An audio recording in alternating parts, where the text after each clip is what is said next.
Hi all, welcome to ക്രിക്കറീന. T20 world കപ്പിൽ നാളെ ഇന്ത്യ ഒരു ജീവൻ മരണ പോരാട്ടത്തിന് വേണ്ടിയാണ് ഇറങ്ങുന്നത്.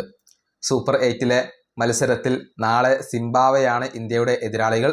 നാളെ രാത്രി ഇന്ത്യൻ സമയം 7 മണിക്കാണ് മത്സരം ആരംഭിക്കുക.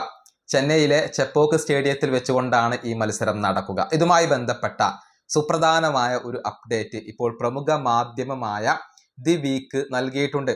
അതായത് നാളത്തെ മത്സരത്തിൽ റിങ്കു സിംഗ് കളിക്കാൻ സാധ്യതയില്ല എന്നാണ് ദി വീക്ക് ഇപ്പോൾ റിപ്പോർട്ട് ചെയ്തിട്ടുള്ളത്. നമുക്കറിയാം, ഫാമിലി എമർജൻസി കാരണം റിങ്കു സിംഗ് ഇപ്പോൾ നാട്ടിലേക്ക് മടങ്ങിയിട്ടുണ്ട്. അതുകൊണ്ട് തന്നെ നാളത്തെ മത്സരത്തിൽ അദ്ദേഹം ഉണ്ടായേക്കില്ല.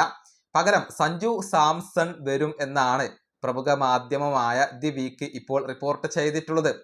അതായത് ഓപ്പണിംഗ് കൂട്ടുകെട്ടിൽ സഞ്ജു സാംസണും അഭിഷേക് ശർമ്മയും ഉണ്ടാകും എന്നാണ് റിപ്പോർട്ടുകൾ. അതുപോലെ തന്നെ വൺ ഡൗൺ ആയിക്കൊണ്ട് ഇഷാൻ കിഷൻ വരും എന്നാണ് ഇപ്പോൾ പ്രതീക്ഷിക്കപ്പെടുന്നത്. അങ്ങനെ സഞ്ജു സാംസണ് നാളത്തെ മത്സരത്തിൽ അവസരം ലഭിച്ചേക്കും എന്നാണ് ദി വീക്ക് റിപ്പോർട്ട് ചെയ്തിട്ടുള്ളത്. ഇത് കേവലം റിപ്പോർട്ട് മാത്രമാണ്, ഇക്കാര്യത്തിൽ സ്ഥിരീകരണങ്ങൾ ഒന്നും വന്നിട്ടില്ല.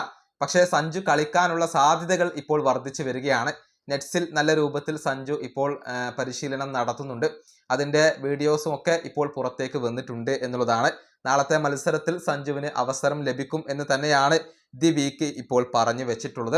അതായത് റിങ്കു സിംഗ് നാളെ ഉണ്ടാവാൻ സാധ്യതയില്ല.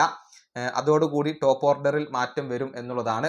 നമുക്കറിയാം, കഴിഞ്ഞ മത്സരത്തിൽ സൗത്ത് ആഫ്രിക്കയോട് ഒരു വലിയ തോൽവി ഇന്ത്യക്ക് ഏറ്റുവാങ്ങേണ്ടി വന്നിരുന്നു.